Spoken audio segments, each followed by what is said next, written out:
ఫిలిప్పీలకు రాసినటువంటి పత్రిక 1వ అధ్యాయము 19వ వచనం.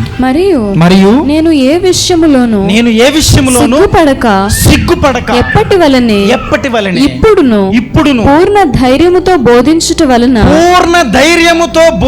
వలన నా బ్రతుకు మూలముగానైనను సరే, వినండి, నా బ్రతుకు మూలముగానైనను సరే, చావు మూలముగానైనను సరే, క్రీస్తు నా శరీరమందు